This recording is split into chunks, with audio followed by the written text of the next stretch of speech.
Allah Subhanahu wa taala akan menarik perasaan takut daripada musuh kamu kepada kamu.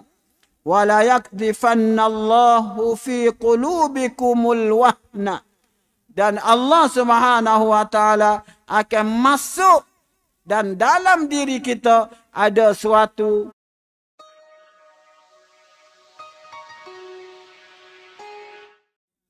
wa idza al-ayah. Ayat 16, ayat 17. Jika kami hendak membinasakan sesuatu negeri, nak binasa sesuatu negeri, kami perintahkan kepada orang yang hidup mewah di negeri itu supaya mentaati Allah. Bukan orang kaya saja, orang sesak pun kena juga. Tetapi apabila mereka melakukan penderhakaan dalam negeri itu, maka sudah sepatutnya berlaku terhadapnya perkataan hukum kami. Kemudian kami hancurkan negeri itu sehancur-hancurnya. Boleh faham dah tu? Cara umum boleh faham. Hadis riwayat Bukhari. Yang bagi syarah ataupun ulasan. Bukhari kata apa? Dia kata Zainab bin Jahshin. Dari riwayat Bukhari lah. Daripada Zainab bin Jahshin.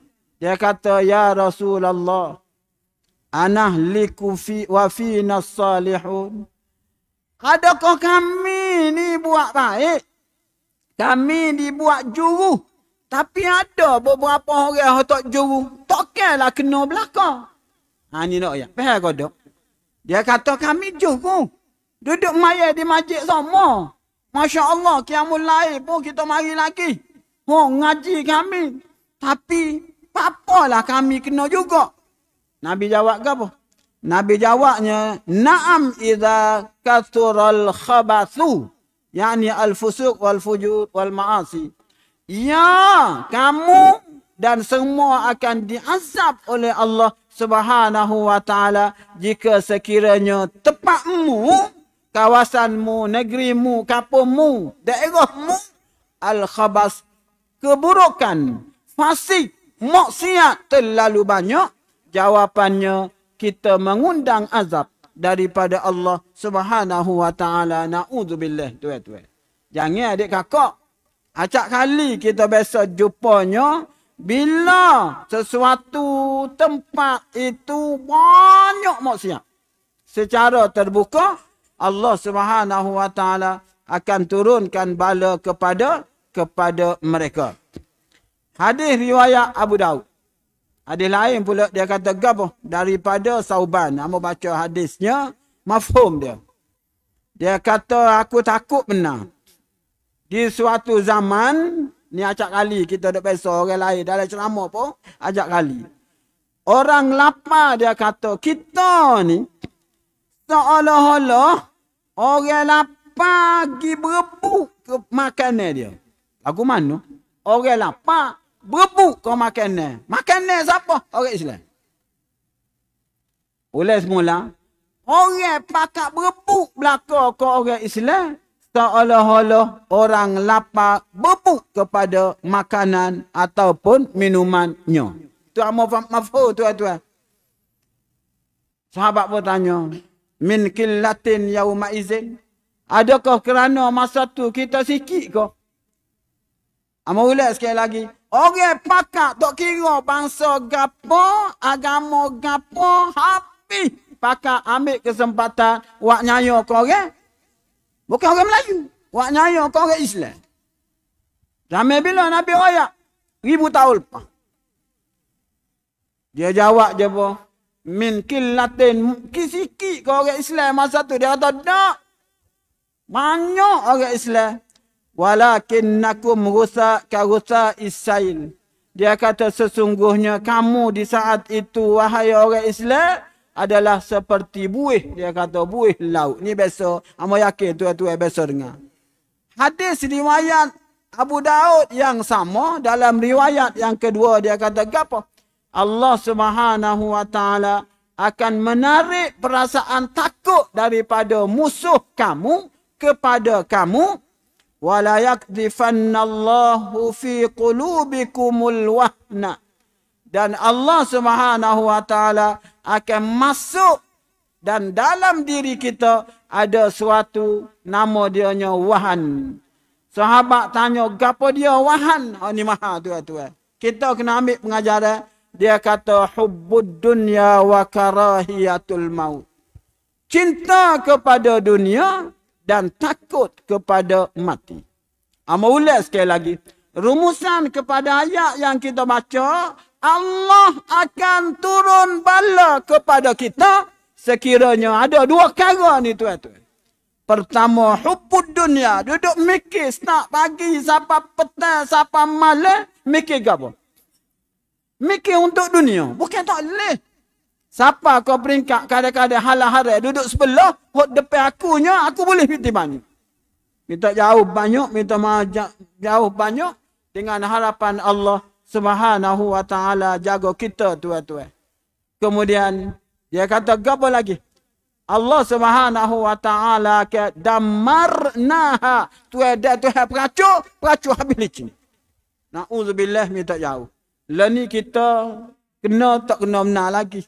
Tapi piah-piah tu mari semacam adik kakak. Nak rayaknya azab Allah Subhanahu wa taala ini turun sama ada gang tsunami. Gang tu hok besar. Dan hok kecil-kecil banyak dah. Antaranya ialah perasaan kita hidup tak senang. Jalan dah tu. Betul ke tak tuan-tuan? Serah pergi situ, serah ada masalah. Nak naik masjid, nak tinggal motor pun serah. Tak ngerti. Tu je antara benda tu tuan-tuan. Duduk di rumah, bawa PT 50,000. Apa aku boleh ke apa?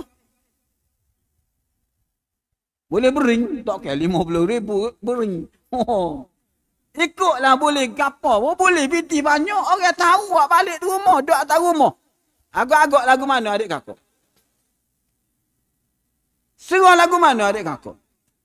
Jangan. Nak ayak tu benar dah. Hatta tak kira lagi mana pun. Dalam perjalanan malam. Nak mari masjid. Tepat itu sikit surah air. Nama ke? Nama ke? Nak ayak tak betul tu tuan-tuan. Perasaan kitanya nak bandingkan sampai dulu lain. Orang sampai dulu dia tidur. Jendela tutup kodok rumah dia. Amba nak tanya tuan-tuan. Depan amba ni ada orang tua pada amba ni. Kau tak ada? Muda-muda belakang kau. Ada orang tua pada amba dah. Agak-agak. Ramai kodok. Banyak kodok rumah dia tidur. Dia tak tutup jendela. Ada ke tak ada? Ada. Tak tutup jendela. Buka. Kemudian zaman lah ni ada ke tak ada?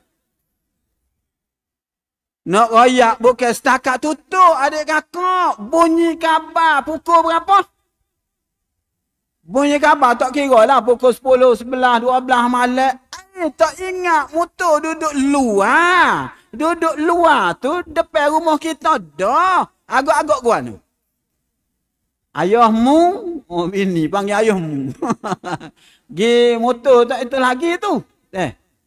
Jendela nu, ikat atas nu, gitu tutup. Nak royak siapa tak tu adik kakak. Ni kita tak kira siapa lah. Bapa tu. Allah Subhanahu wa taala telah tarik sikit. Sehingga kadang-kadang kita serah tak serupa dengan dulu adik kakak. Tu nak royak. Banyak perkara lagi lah benda lain. Semua sekali Tuhan tarik sikit keberkatan daripada kita berkesudahan dengan dia Tuhan waktu roh besar. Na'udzubillah minta jauh banyak. Antara sebab pertama nak royak. Tak kira siapa adik kakak. Hubbud dunya wa karahiyatil maut. Kadang-kadang kita ni dunia mengatasi segala apa yang ada dalam jiwa kita. Nabi ajar dalam doa. La taj'alid dunya akbara hammina wala mablagha ilmina wala tusallit alaina man la yakhafuka wala yarhamuna. Tu biasa kita baca doa. Ya Allah ya Tuhanku, jangan jadikanlah la taj'al dunia sebagai tujuan utama hidupku wala mablagha ilmina Dan juga aku ngaji tinggi, mikir untuk dunia semata-mata, ya Allah. Jangan duduk situ, ya Allah. Jangan, tuan-tuan. Hak ni mari. Tak kira siapa, diuji oleh Allah Subhanahu wa ta'ala. Kita pergi lagi.